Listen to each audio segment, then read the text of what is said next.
Salut tout le monde, j'espère que vous allez bien. Alors aujourd'hui, je vais vous faire une vidéo récap de mes 4 positions du mois de décembre.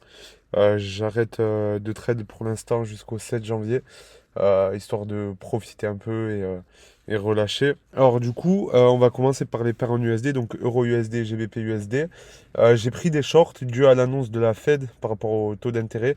Le DXY a pump, donc forcément, vu que le U et le J sont corrélés négativement au DXY, ben, j'ai pris des shorts.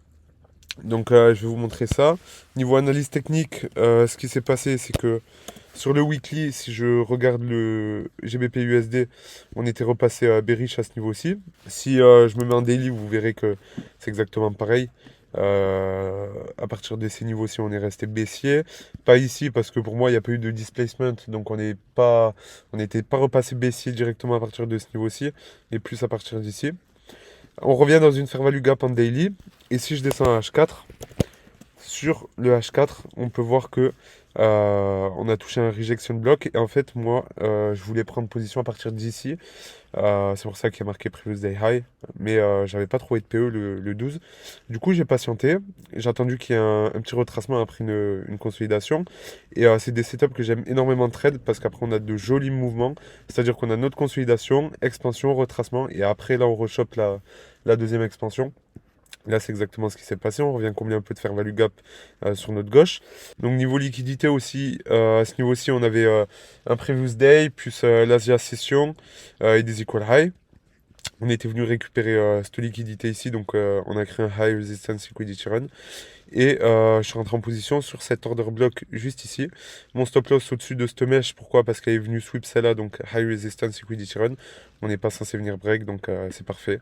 Pour viser solo resistance, ce qui nous a donné 2,74 R. Ensuite, sur l'euro USD, on peut voir qu'on était baissier à partir de ces niveaux-ci, en daily. On a eu notre consolidation, expansion, retracement, avec une jolie phase d'arrêt juste ici. Si je passe sur la H4, on pourra constater qu'on était venu prendre une très belle liquidité, donc un très beau buy side, suivi sur un retour d'order block. On est venu mêcher dessus, ce qui est parfait. On est venu taper dans une fair value gap H4, donc pile poil à l'entrée, et ce qui nous a permis de créer un order block par la suite via ce range. Donc comme le setup précédent, je voulais me placer à ce niveau aussi, donc il y avait encore une fois le previous day high de noter, mais j'ai pas trouvé de PE, du coup j'ai attendu. Et si je passe sur le 1 heure, ça va être un peu plus flagrant. Donc on a notre order block H4 qui se transforme en breaker, hein, clairement. Avec cette liquidité de récupérer, on avait des equal high également, en plus du previous day high. Vous voyez que c'est exactement le même setup. On avait cette trendline à venir liquider. Et par la suite, ben, je me suis placé tout simplement sur cet order block. J'ai mis mon stop loss au-dessus de ce range, parce que dans tous les cas, on est venu le break. Donc mon setup baissier était validé. Et pour moi, on n'était pas dans l'optique de revenir le casser par le haut. Donc par sécurité avec l'annonce, j'ai préféré le mettre un peu plus haut. Mais ma vraie deadline a été juste ici. Pour viser un dernier lot qui était... Tac, tac, tac, qui était juste ici, donc un sell side, ce qui m'a donné 2,08 R sur cette position. Ensuite, sur le GBP Odd, donc pareil, en daily, on voit qu'on est globalement haussier, à partir de ces niveaux-ci. Si je descends en time frame sur le 4 heures, on peut voir qu'on a eu une belle phase d'expansion.